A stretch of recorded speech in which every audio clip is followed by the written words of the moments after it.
Mesdames, Mesdemoiselles et Messieurs, bonsoir. De manière très respectueuse, Samuel Eto'o humilie Mwele Kombi à Mondo Vision. Les détails sur cette affaire tout à l'heure. Les gens ne le savent pas. Les meilleurs footballeurs camerounais ont été récompensés samedi 16 octobre 2023 lors de la deuxième édition du Ballon d'Or. Je vous l'ai dit 16 décembre, lors de la deuxième édition du Ballon d'Or camerounais. L'événement s'est déroulé au Palais des Congrès de Yaoundé en présence de plusieurs ministres du gouvernement ainsi que de la première dame du Cameroun, Chantal Biya. Dans son allocution, le président de la Fédération camerounaise de football, Samuel Eto'o, a rendu un vibrant hommage au président de la République, Paul Biya, qui, selon ses dires, permet aux équipes nationales de voyager et d'évoluer. Les gens ne le savent pas, mais si l'équipe nationale du Cameroun voyage dans de bonnes conditions, si les enfants jouent au football dans de bonnes conditions, c'est grâce à la volonté d'une seule personne. Parce que grâce à ce décret, il a dit que je finance mes équipes nationales et nous sommes dans les meilleures conditions, a-t-il déclaré. Poursuivant son discours, Samuel Eto'o tacle sévèrement les ministres.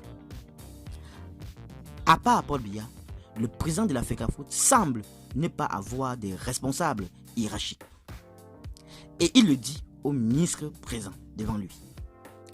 Comme président de la fédération, de ce côté, je suis le patron, a-t-il lancé.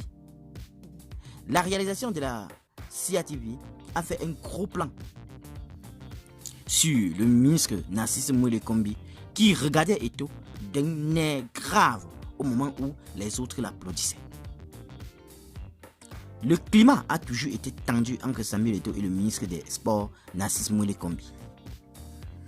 Le président de la fédération l'humilie régulièrement en s'opposant publiquement à cette décision et en ayant directement recours à la présidence pour se passer de lui. La plus grande illustration fut le licenciement du coach Antonio Conceição. Narcisse Mwele Kombi s'y était opposé, mais Samuel Eto'o a réussi à le virer avec la bénédiction de la présidence de la République.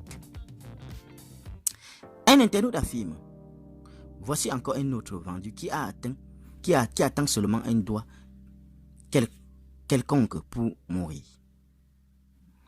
Décidément, Samuel Eto'o présente ici les différences de certains ministres. Tels sont les propos de cet internaute. Et vous alors, qu'en pensez-vous sur cette affaire? Donnez vos avis en commentaire, sans hésiter de vous abonner à la chaîne, tout en activant la cloche de notification pour ne plus rien rater de nos prochaines vidéos. À très bientôt.